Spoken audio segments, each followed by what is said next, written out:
I pledge allegiance to the flag of the United States of America and to the republic for which it stands, one nation, under God, indivisible, with liberty and justice for all.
In the latter days of 1940, as the entire world teetered on the brink of global war, there arose a man unlike any other, a man of courage and strength and principle, a man of peace caught up in a war against a menace which threatened to destroy freedom and quash liberty, a man who personified truth and justice and all the hopes of mankind.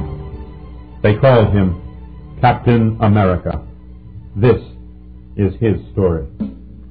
June 1941, Washington, D.C. In the Oval Office of the White House, President Franklin Delano Roosevelt has canceled all appointments, forcing congressmen and VIPs alike to wait while he receives a very nondescript visitor, a young courier from G2, the intelligence arm of the Department of the Army. Well, son, let's get on with it. I have the editor of the Washington Post cooling his heels outside, and I'm sure I'll hear about it in tomorrow's headlines. Yes, sir. I'm sorry, sir. Oh, that's all right. I've developed a fairly thick skin as far as bad press is concerned. This is it? Yes, sir. As per your request, this is the full and complete dossier on Operation Reaper. You know, son, sometimes I despair. This was one of the most ambitious top-secret projects in the nation's history, and it came to such a tragic end. But I wanted to learn more about Rebirth's test subject, this young lad, Steve Rogers. I see here that he grew up on the Lower East Side of New York City. Evidently, much of his youth was spent trying to help his family make ends meet during the depths of the Depression. Oh, I see. His father died when he was still a child, and his mother had to struggle just to keep her son and herself fed. Still, despite their deprivation, Steve kept up with his schooling and became a voracious reader, especially of fantasy. Given the state of his reality, I can well understand why. It seems that the boy also had a natural talent for art, but he kept his love of art and of books a secret, to avoid taunts and beatings at the hands of his peers. As the Depression wore on, times became increasingly difficult for the Rogers household. Sarah Rogers took in laundry and taxed herself to the limit to provide for her son. But time and hardship eventually took its toll, and as Stephen entered his late teens, his mother passed on, a victim of pneumonia. Out on his own, young Rogers managed to find a cheap boarding house and took a job as a delivery boy. It was not an easy life, nor a very good one. But somehow he survived. And then, one day, while trying to escape into the fantasy world of the movies, Steve Rogers encountered an even harsher reality. In newsreel footage of the Nazi war machine in its relentless march across a war-torn Europe. Those newsreels, it's awful, awful. It's as if half the world has gone mad. If the Nazis aren't stopped soon, there won't be a free man left alive anywhere. I have to do something. I have to. However, son, are you sure you've been classified 1A? No, sir. They wouldn't draft me. That's why I'm volunteering. I hate war and senseless bloodshed. But I know what the Nazis are doing in Europe. It's just a matter of time before the United States is involved in the war. And I can't stay behind while others do the fighting. I'm sorry, son, but you're much too frail for military service. But you just have to pass me. There must be something I can do. I couldn't help overhearing, son. I'm General Phillips. Are you really serious about wanting to take part in the big picture? I am, sir. I'll do anything. Anything. It must have been kismet. In Steve Rogers, General Phillips had found the ideal test subject for Operation Rebirth. Within minutes, Rogers was on a plane, speeding towards Washington. And as night fell, he was taken to a small curio shop on a little-known Capitol side street. I can well imagine the surprise Rogers felt upon entering that moldering old storefront. Halt! Identify yourselves or die! Agents L7 and X9 reporting, Agent R. The password is Eagle. We have the visitor with us. Enter, and lock the door behind you. I don't get it. How can such an important project be housed in a small shop like this? Nothing I've seen so far seems to make sense. Why, you're not... That is, I thought that... In work such as ours, things are seldom what they seem. Forgive the theatrics. I assure you they are quite necessary. It must have been a night full of surprises for our young visitor. As Agent R stood guard, Rogers was conducted up a narrow flight of stairs, through a hidden doorway, and into one of the most advanced biochemical laboratories in the free world. It's amazing! Like something out of H.G. Wells! Get used to it, Rogers. You're going to be spending some time here. And then... Welcome to Operation Rebirth, Mr. Rogers. I'm Dr. Anderson, the Director of Projects, and this is our head scientist, Professor Reinstein. Reinstein? Why, that's Dr. Abraham Erskine, the famous biochemist. But I thought he died last spring in an auto crash. That is what we wanted the world to believe, my boy. It looks like the security boys are right to keep you under wraps, Abraham. Your face is too recognizable. The Reinstein code name didn't fool young Rogers for a minute. Stephen, we have to level with you. Our experiment might give you a strong new body, but it might kill you. I'm willing to face those consequences, sir. Very well, then. We shall begin our work at once. Over the next few weeks, Rogers was put through a grueling series of tests to determine the exact limits of his physical abilities, while Dr. Erskine worked on his secret tissue-building serum. And then that day arrived when Anderson burst in on the General and myself with the news. The chemical is perfected, gentlemen, and I suggest that we proceed at once. Then the time has come at last. There is nothing more to be said. I wish you all Godspeed. Changing to civilian clothing, General Phillips and Undersecretary Sims were conducted to the hidden laboratory by Dr. Anderson himself. And when they arrived, a man whose credentials identified him as Special Agent Clemson was already there, waiting. And while the dignitaries assembled in the observation chamber, 2 rooms away, Dr. Erskine was making some final preparations. Stephen, my boy, once I inject you with the dilute solution of my serum, there can be no turning back. I would not blame you if you wish to back out now. This could cost you your life. Sir, good men from Poland to Great Britain have been putting their lives on the line. Can I do any less? Let's get on with it. I believe you are the bravest young man I have ever met. This will sting for just a moment. Then you will feel a slight dizziness. Then Erskine led his subject into the main laboratory. Gentlemen, this distinguished young volunteer has already been injected with my secret serum. He is now ready to take the oral form of the compound. You must drink this quickly before the chemicals lose their potency. Good luck, my boy. Gentlemen, if we have air, Rogers will be dead within seconds. For he is drinking the strongest chemical potion yet created by man. But if we succeed, if he lives, he will be the first of an army of fighting men such as the world has never seen. His reflexes, his physical condition will be second to none. And his courage, well, his courage has already been proven. Now you shall see how I speed up the serum's process and how it will affect Roger's body tissue. Observe, I am bombarding his body with potent invisible vita rays. Once the process is completed, the frail young man who stood before you will be frail and sickly no longer. Instead, his every body cell will surge with new power, new vigor, new vitality. Everything is spinning around. I feel like I'm blacking out. I must hang on. It's working. Don't give up, son. Hold on. This is the moment of crisis. You must survive it. I can feel power surging through me. My body's getting larger, stronger. Because of millions of cells were forming at an incredible speed.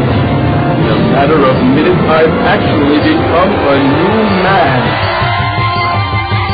I had hoped it would work.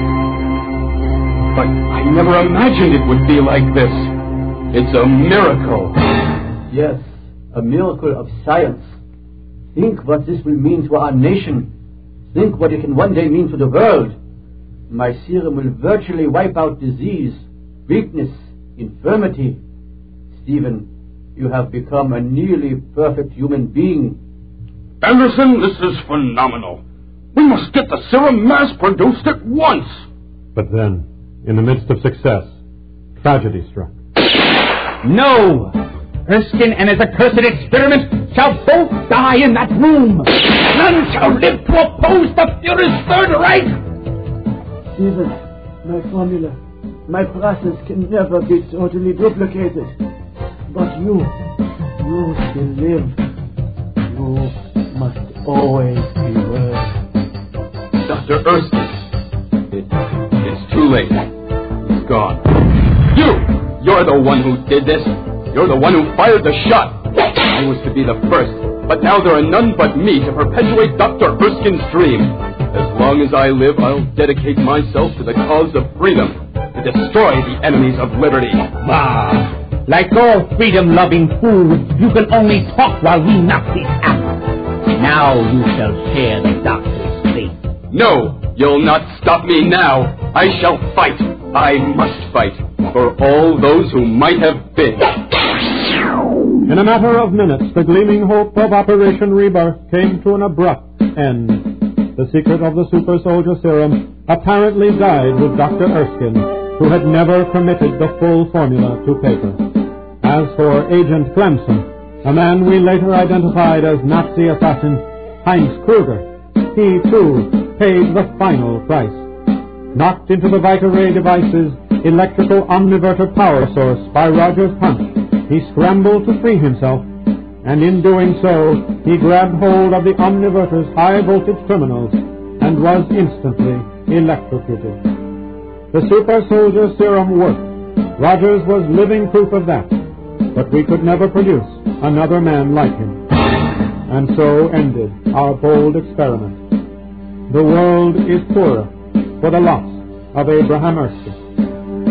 Yes, sir, but he did leave us an important legacy. In the reborn Steve Rogers, as you know, acting upon General Phillips' advisement, Rogers became the cornerstone of Project super soldier. As this dossier shows, Mr. President, shortly after Dr. Erskine's tragic death, Rogers was put into a special training program to teach him how to best use his new body. For 3 months, he worked out with the greatest boxers, wrestlers, bodybuilders, and gymnasts the free world had to offer. And whatever time not spent in physical training was spent in learning the fine points of military strategy and tactics. This was personally supervised by General Phillips. And then, in March of this year...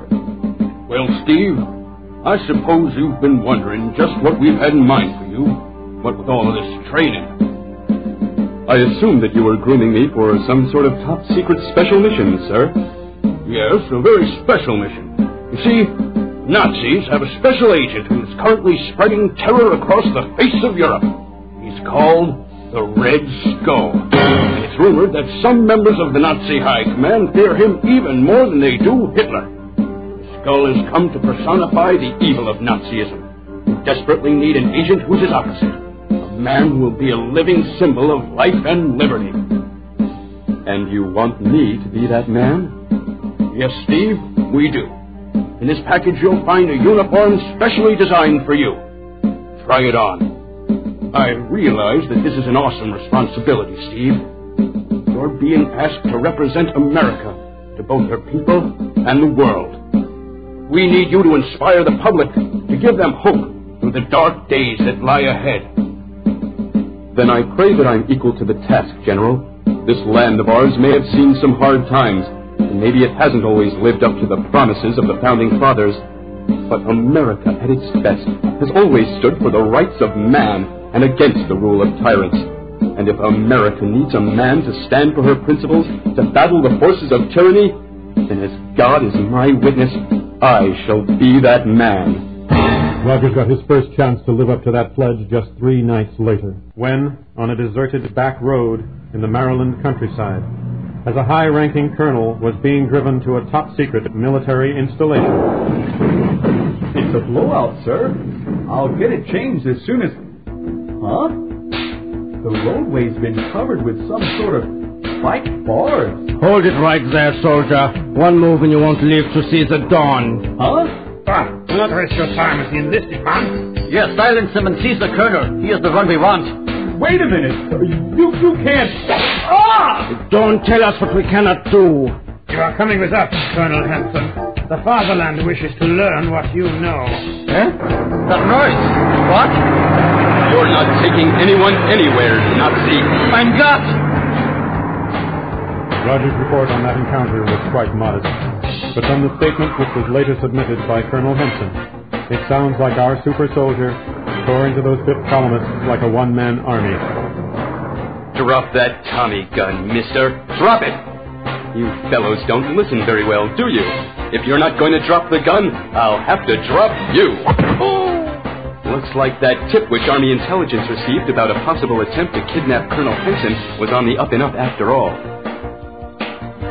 For the last several miles, I thought this evening was going to yield me nothing more than a nice ride in the night air.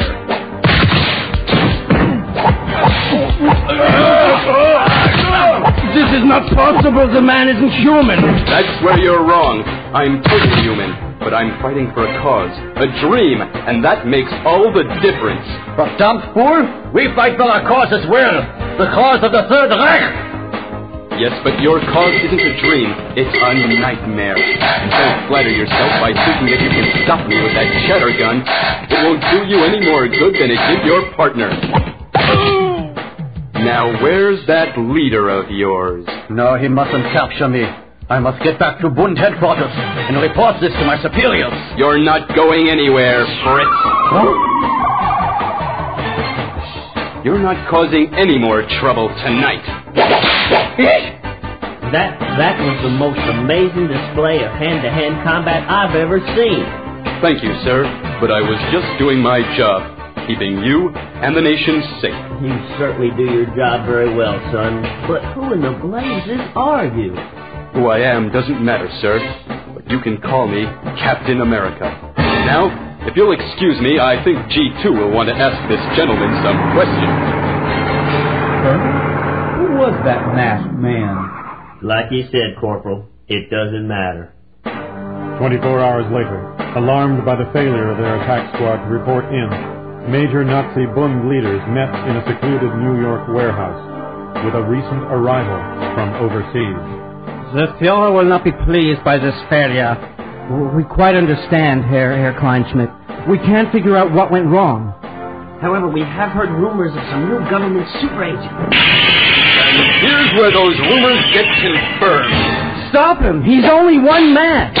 You Bundists disgust me. You're native-born Americans, most of you. Yet you sell out your own country to the most horrific tyrants ever to walk the earth. I'll hold him, you... Nobody holds Captain America, especially when I've got my eyes set on a goal, like you, Mr. Nazi Agent. Nobody move! This is the FBI. Blazes, McCloskey. I figured we'd have a real battle on our hands, but it looks like Cap's taking most of the fight out of them. Open up the doors and tell O'Brien to bring the wagon around. No, wait. The head Bund leader is still running around free. No good. The federal boys can't hear me. There are too many echoes in this warehouse. Got to get to him before he can escape out of the double doors. Well, I'm in luck. In his panic, he ran right past a possible escape route. I'm calling a halt to this before some innocent bystander gets hurt. Come on, mister. All you can do now is surrender. Nothing in that pile of scrap metal will help you. You think so, do you? What's going on in here? The young newspaperman's shout might have distracted another man, but not Captain America. However, the minions of the Third Reich shall never fall. The Reich shall last 1,000 years. Heil Hitler! He telegraphed that swing by a mile. It was easy to duck, but he caught one of the wingtips of my mask, knocked it ajar. Hey, you with the mask! Hold it! Sorry, no time for that now. That was close. It wouldn't do for my face to be photographed. That would destroy my effectiveness as an anonymous symbol. I have to give some thought to redesigning my mask so this can't happen again. This is the last of them, Agent McCloskey. Thanks for your help, Cap. If we had a few more agents like you, we could reduce espionage by a third. The information gathered in that raid dealt a severe blow to Nazi fifth column activities, Mr. President, and helped Captain America to shut down a number of spy rings. It's all there in the dossier. Marvelous. I'm gratified to see that the activities of our captain have been so well documented. This entry, for example, dealing with the attempted theft of a new bomb site from the Grumman aircraft plant. 3 Axis agents had gained entry, disguised as armed forces personnel. But you might have fooled those guards at the gate, but you didn't fool me, Major. Even if I hadn't been tailing your little crew for these past 3 hours, those shoes you're wearing would have been a dead giveaway. They're hardly regulation footwear. And as for these phony aides of yours... In less than a minute, Captain America had ended all enemy resistance and disappeared into the night, leaving 3 bedraggled spies behind for the military police to cart away. 2 weeks later, at another important installation... Quickly, before anyone sees you. Do not worry, my friend. By the time anyone is around to see anything, it will be too late. Very well. In here, hurry. Seconds later... There, the explosive charge is in place. When the assembly lines start to run tomorrow, this entire factory will be leveled. Yes, what is it? And finally, just last week, following information gathered by the FBI and G2, Captain America stopped one of the most incredible plots ever set in motion against this nation in peacetime, the attempted destruction of Boulder Dam. Disguised as maintenance men, 3 saboteurs were caught red-handed, setting high explosive charges in the mighty turbine generators of the dam's hydroelectric plant. Against America's super soldier, they never had a chance. Were it not for Captain America, this nation would have lost an important source of water and electrical power. We owe that man a great deal. And I have little doubt that, before the international affairs of man are once again put in order, we will be even more in his debt. Well, when do I get to meet our super soldier? Right away, sir. Captain, The door to the Oval Office swings wide and... Good morning, Mr. President. This is a great honor. Your fireside chats on the radio have been an inspiration to us all. Thank you, son. But I dare say I'm not the only one present in this office who's been an inspiration. As a matter of fact, I've read more about you in the papers lately than I have about me. Good thing this isn't an election year, eh? I see that Army Ordnance has finally made the alterations in your uniform. Yes, sir, Mr. President. I won't have to worry about losing my mask in battle any longer. And the added duralumin chainmail provides excellent protection for my neck. Yes, well, I have another little addition for your battle gear. A new shield! It's magnificent! It's much lighter than my old shield, and with its discus-like shape, I'll be able to hurl it twice as far. It should be as effective an offensive weapon as a defensive one. I assume it's as bulletproof as my old shield?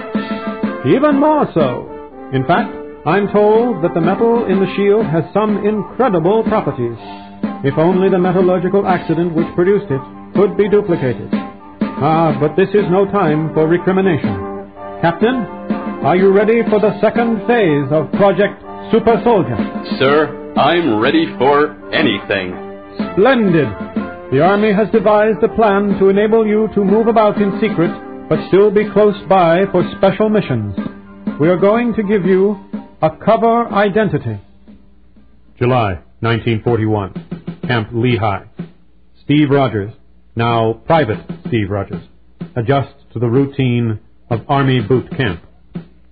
Rogers, you meathead! Is that the only position you know? No, sir. What position do you want? No talking and attention!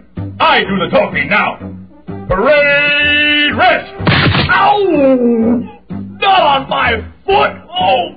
Ow! Uh-oh. Why, of all the sergeants in this man's army, did I get stuck with a fumble butt like you? Gee, I don't know, Sarge. Shut up! Just then. Hey, Sarge! Colonel Feeney wants to see you over at HQ. Yeah? Thanks, Barnes. You get off lucky this time, Rogers. Dismissed! Sergeant Duffy is really an all right Joe. I hate to give him a hard time, but the Pentagon wants me to play the clumsy recruit, so no one will suspect me of being Captain America. I'd stay out of his way for a while, Steve. He's going to be even madder when he finds out there ain't no Colonel Feeney. What? There isn't? Nah, I just figured you could use a breather from that chewing out. And he won't pick on me.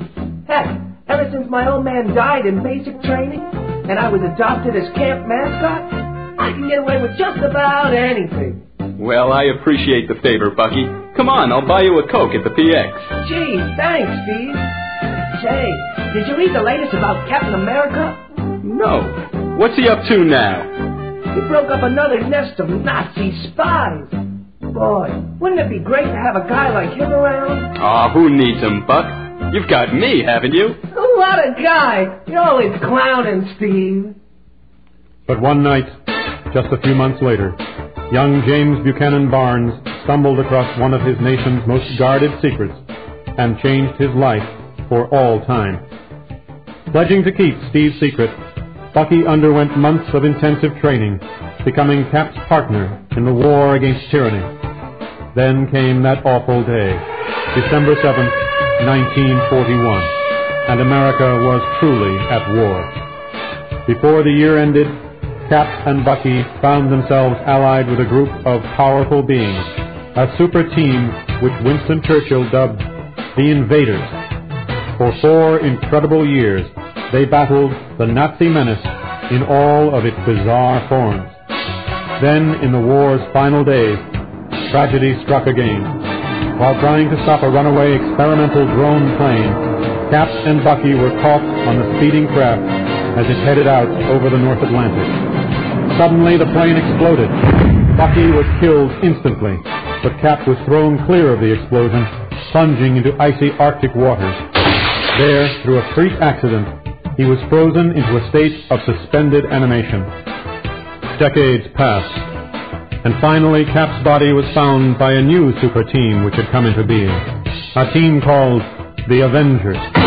They viewed their find with awe, for many of the Avengers had found inspiration in the history-making exploits of this red, white, and blue legend. And they were even more awed to discover that Cap was not dead. The legend lived, and he soon took his place among them, ofttimes as leader. But still, even as an Avenger, he was a man decades out of time, and in the months that followed, Steve Rogers strove to find a place for himself in this brave new world. He strove and searched and succeeded. Today, the skies are still dark, and dawn is many hours away for New York City. Here in this apartment house at 569 Lehman Place in Brooklyn Heights, all is silent, as a fourth-floor window is suddenly opened from the outside by a red gauntleted hand. Captain America has come home. What a day. Am I beat? I could really use a full night's sleep. With Steve Rogers, I have a set of ad storyboards to finish by morning. Deadlines are the bane of a freelance artist's life. But I have to get the work done. I gave my word I'd turn it in on time. I'll just turn on the tube for a little background noise. And here are the final news headlines. Trouble continues in the Mideast at this hour. The Wall Street Index was off another 5 points today. Let's see. Where do I start? Boy, it is so hard at times living two lives, and I'm so tired. Is it really worth it? And 5,000 lives were saved tonight when Captain America averted a panic at Madison Square Garden. This now completes our broadcast day. It's worth it. And the legend still lives on, and the dream never ends.